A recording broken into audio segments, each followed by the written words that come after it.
I'm going to tell a story about the Bluebird Inn, the hottest jazz club in Detroit from 1940s right up through the 1970s. It's now a vacant building, but it's still blue. And you still got outlines of musicians drawn on the walls. I think the awning is gone, but we'll talk about that later. Why am I laughing? Well, I'm laughing to keep from crying because jazz is blues and swing.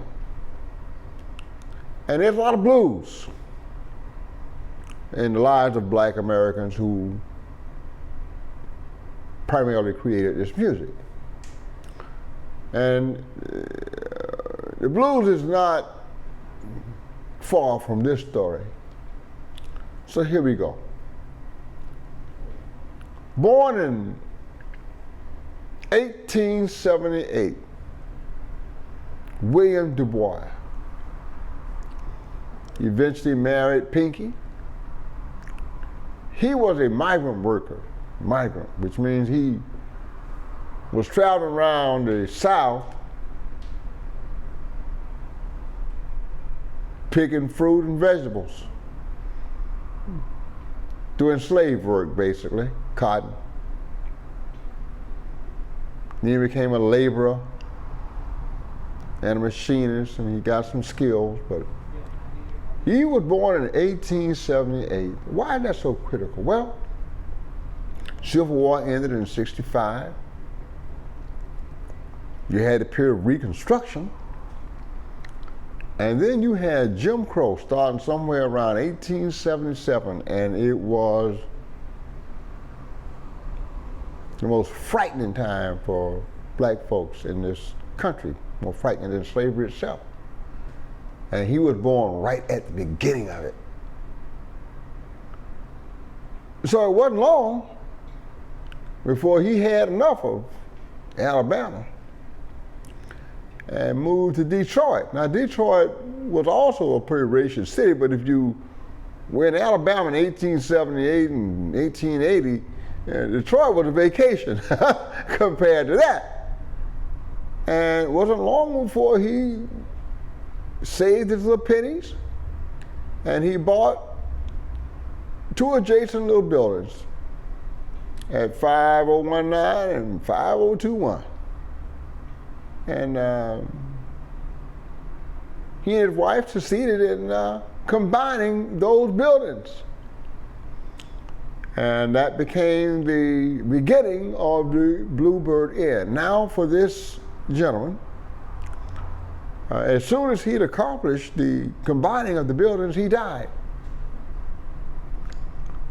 And it fell to his son, Robert, who was working at Ford Motor Company. A lot of the transplants from the South went up. They worked in the automobile industry.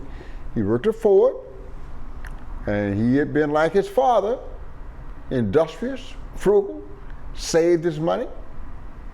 And when he had enough money, he turned that building his father had left him into a neighborhood bar. And it was just a neighborhood bar. And to make it distinctive, they painted a very bright blue. You could see it forever. And they had the kind of New York style awning that went all the way across the sidewalk out to the curb. It wasn't fancy, but it was nice, inside and outside. And it became a pretty good music venue, although it started out as just a bar. And then Robert figured, you know, I've invested, I've got this thing going, I'm getting too old to run this thing, things are changing, what can I do? Well, he sold it to another Alabama native. See, here we go, we're helping each other. We're helping each other during this time. I came up from Alabama, I know what that's like. You came up from Alabama, I know what that's like. Tell you what, you save your money? Yeah, okay, let's pass this on.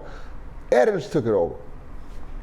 And although people talk about it, soon became a strict, progressive jazz venue.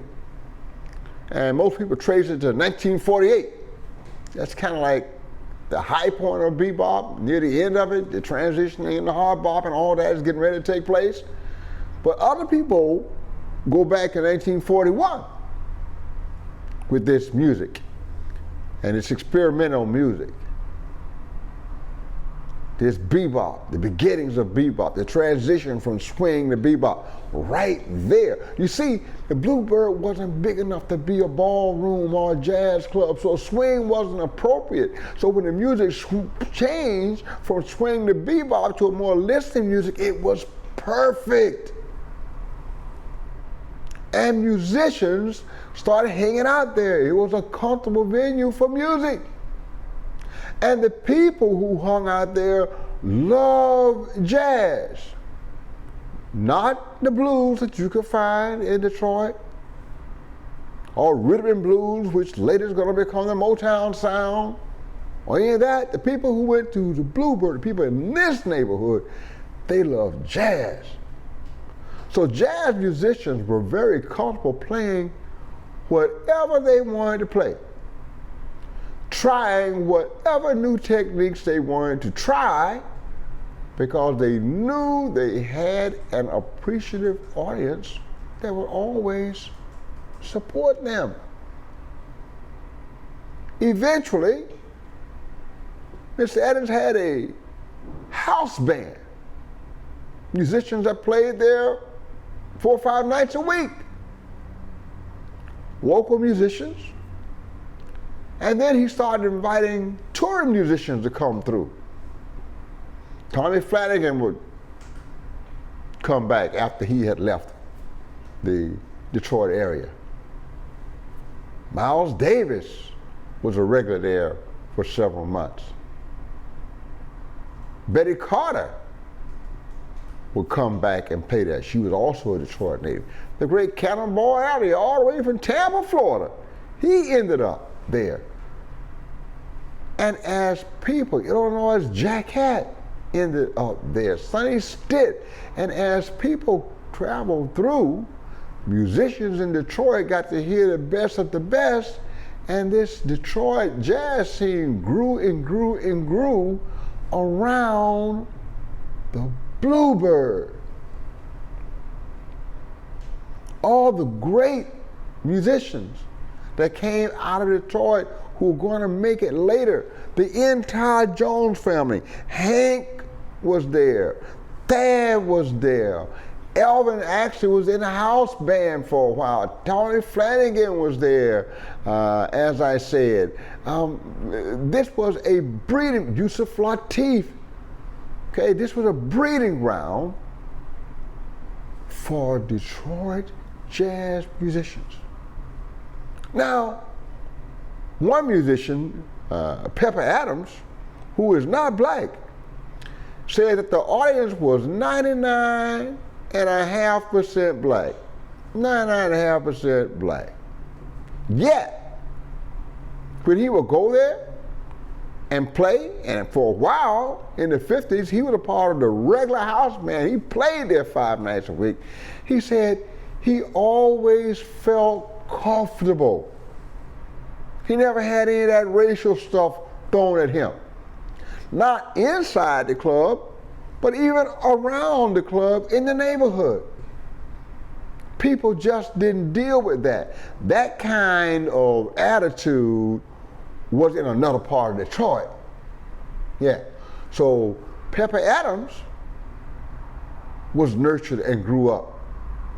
And a few other white musicians were nurtured and grew up at the 99.5% black Bluebird. The Bluebird continued to bring in the best jazz musicians from all over the world, from the 40s to the late 70s. And it was always straight ahead jazz. And because of this, Charles McPherson and Joe Henderson and Curtis Fuller and PC, Paul Chambers, and man, we can go on. I'm telling you, the entire Jones family and Donald Byrd and just on and on and on. Detroit may have been the biggest contributor to national status jazz musicians of any city in the country because of the presence and prominence and attitude of the Bluebird Inn.